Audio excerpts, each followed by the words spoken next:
En este video se muestra cómo transformar una expresión que tiene muchos logaritmos a una que tiene un solo logaritmo mediante las propiedades de los logaritmos. Sin más, pues vamos por acá a comenzar.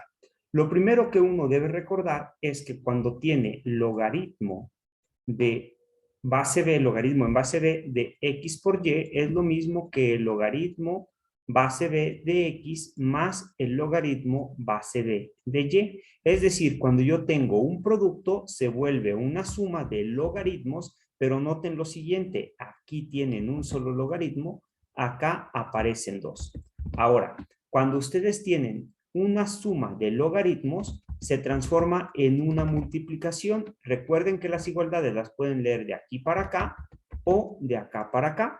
En este caso estaríamos diciendo que si yo tengo una suma de logaritmos de la misma base, es el producto de los argumentos, mejor dicho, es el logaritmo del producto de los argumentos. Por otro lado, si ustedes tienen logaritmo base b de x entre y, eso es el logaritmo base b de x menos el logaritmo base b de y.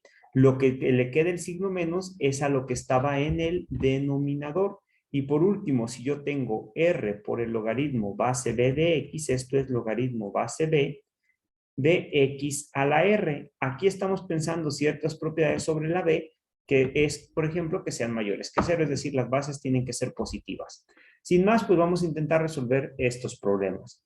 Lo primero es transformar esto de aquí, pero noten que aquí tengo un 4 multiplicando, por lo tanto, ese 4 juega el papel de esta r. Y lo que me dice la propiedad es que se va a volver exponente. Por lo tanto, aquí me va a quedar que esto es logaritmo base 3 de x, vamos a escribirlo bien, logaritmo base 3 de x, más logaritmo base 3 de y elevado a la 4, menos el logaritmo base 3 de y al cubo. Ahora, ¿qué me dice la propiedad? Que si yo tengo una suma, se vuelve un producto, pero solamente se pone un logaritmo. Por lo tanto, aquí tengo mi suma y eso se transformaría en el logaritmo base 3 de x por y elevado a la 4. Y listo. Hasta aquí hemos simplificado esta parte.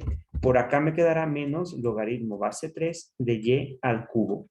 Ahora, la propiedad número 2 me dice que si yo tengo una resta, se vuelve una división. Por lo tanto, en este caso voy a mover para acá y seguimos. En este caso lo que tendría es logaritmo, un solo logaritmo, base 3 de x por y a la cuarta, todo esto dividido entre y elevado al cubo. Es decir, todo este logaritmo del cual partió el problema es igual al logaritmo base 3 de x por y. Y ya sé que algunos se preguntarán cómo que nada más x por y si acá teníamos esta expresión. Pues recuerden que técnicamente esto de aquí se simplifica con este de acá. ¿Por qué? Porque son la misma base y resto los exponentes. Entonces aquí me quedaría el logaritmo base 3 de x por y a la 4 menos 3, que es simplemente 1. Y por eso aquí me queda logaritmo de x por y. Para resolver el inciso B, lo que necesitamos recordar es que el logaritmo en base exponencial es otra forma de llamarle al logaritmo natural, es decir, logaritmo base e de x es igual al logaritmo natural de x. Por lo tanto, aquí me quedaría que esta parte es simplemente el logaritmo natural de 3x menos el logaritmo natural de x cuadrada menos, y aquí vamos a utilizar la propiedad para este 4, lo voy a volver exponente y dirá logaritmo natural de x a la 4. Si estos dos se están restando, entonces estos dos se transforman en logaritmo natural de 3x que multiplica a x cuadrada.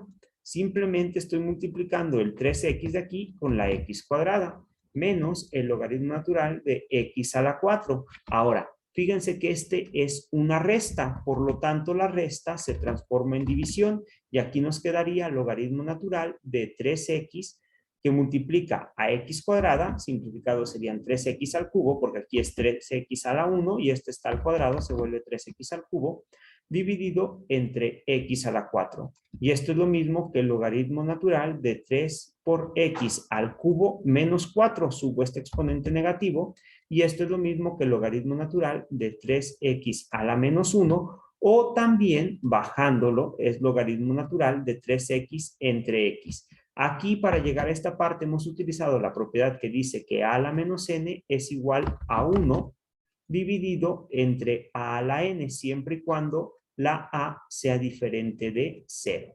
Acá no lo estamos poniendo explícitamente, pero recuerden que los logaritmos tienen sentido para x mayores que 0. Siempre se necesita que el argumento del logaritmo sea mayor que 0 para que tenga sentido. Hasta aquí, pues muchas gracias por su atención. No olviden suscribirse a mi canal y dejar un like.